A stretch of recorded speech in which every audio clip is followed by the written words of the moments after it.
Honorable Chairperson Ma'am and esteemed members of this august House, today I rise here not just to respond to the Union budget that was presented by the Honorable Finance Minister for the year 2025-26, but also to expose the grand illusion it weaves, a mirage, a deception, or rather a golden deer budget. Well, all of you must be wondering, why am I referring to this budget as the golden deer budget? The 2025 Union budget is nothing but a Marich moment from the Ramayana, an elaborate illusion designed to deceive. Just as the demon Marich took the golden form of deer to lure Ma Sita away, the NDA government has crafted a shiny, dazzling budget promising prosperity while hiding the economic catastrophe beneath. This budget might shimmer, but it's hollow as a treasure chest filled with air. It has flashy promises of tax cuts, economic growth, infrastructure hype to distract the common man, but beneath this illusion lies a brutal reality. Hidden indirect taxes, soaring inflation, slashed public spendings, and last but not the least, corporate giveaways. Just as Ma Sita was misled, the common people are being pulled away from financial stability straight into a fiscal wrecking ball. This government proudly proclaims no income tax for incomes up to 12 lakh rupees. But behind the scenes, they silently ensure the lost revenue is recovered through rising fuel prices, inflated service charges, hidden taxes on daily essentials, and the middle class, much like Lakshman warning Ma Sita, is skeptical, but BJP's propaganda and PR machinery is desperately working overtime to ensure that the common man and the people of this country still chase the golden deer anyway. What is given by one hand is being swiftly taken by the other. Just as in Ramayana, by the time people realize and recognize the deception, the economy has already been handed over to the Ravanas of crony capitalism, while the common man is left struggling to afford groceries, fuel, travel, healthcare, and even a simple movie night, all while being taxed for merely just existing. Madam, the budget presented by the NDA government is a masterclass in half-truths, half accountability, half delivery of schemes, and half-hearted governance.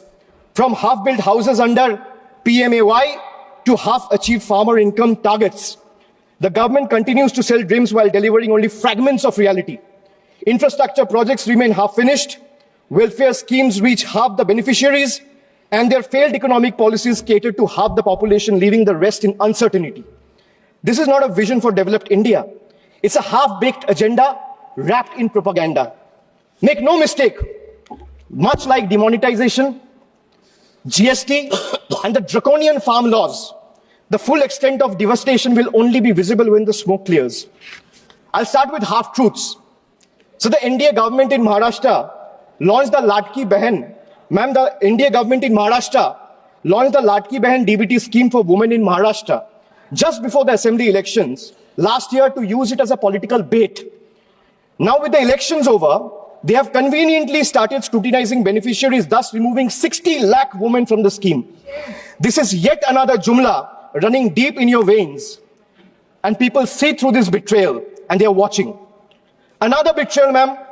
Before the elections, the government promised a legal guarantee for MSP. After the election, the promise have disappeared without a trace.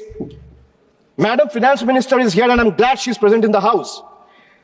She in her speech mentioned that, and she began her speech with a flourish on agricultural growth. But when it came to MSP, the one demand that every farmer of this country has raised, there was only silence. No legal guarantee, no relief from the crippling debt. Instead of waiving farm loans, the government has increased the Kisan credit limit, which essentially means handing farmers more debt than relief.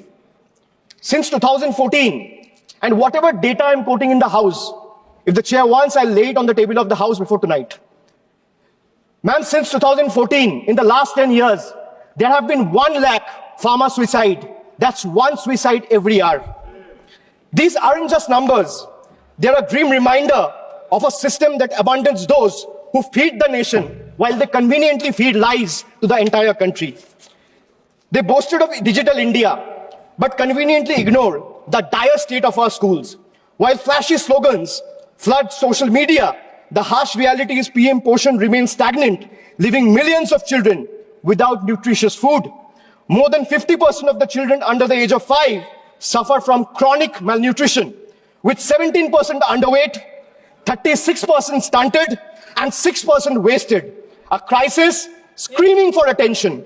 And yet, the budget for PM Poshan remains dejectedly inadequate, proving once again that the union government is invested more in headlines than hungry children. Another half-truth: before the elections, the NDA government or the ruling party, BJP, promised LPG cylinders for all.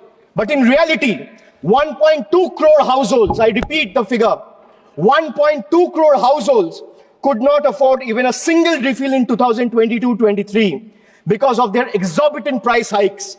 This is not upliftment. This is abandonment. When people have to choose between a meal and a refill, their promise is nothing but a cruel joke. In 2019, the cabinet approved 8,574 crore for the census. Yet in 2025, today, even after 5 years, only 570 crore has been allocated in this year's budget. 5 years late and still counting. And this is not happening this year either. But why does this matter? Why am I talking about census? Because without a census, every policy, every income tax slab revision, and every economic projection is simply and just a blind projection and a blind gamble. The Nari Shakti Vandan Adhiniyam, Women Reservation Act, which was passed by calling a special session 18 months back in 2023, can't be implemented as its rollout depends on the completion of the next census and subsequent delimitation. Both are yet to be scheduled. The government seems to prefer running the country on guesstimates and propaganda rather than real data, because facts expose their failures and they would rather keep the nation in the dark. As we look at the economic policies of the NDA government, one cannot help but see a pattern. And what is the pattern? Ma'am, the pattern is of a, or if I am to say, it resembles the tale of a reverse Robin Hood.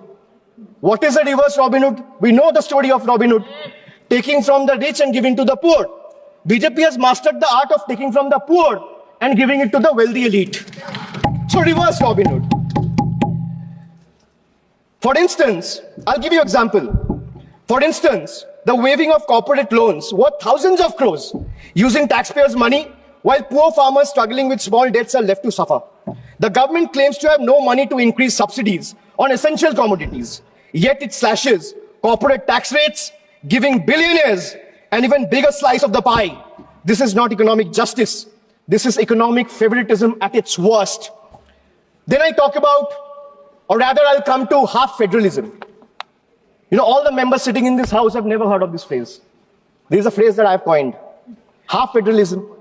Why I say half federalism? I'll give you another example just to understand it better. Madam, in Bihar, BJP's ally, Janata Dal United or JDU, have 12 seats. That means BJP has 12 MPs in Bihar. And in Bengal, BJP has 12 MPs.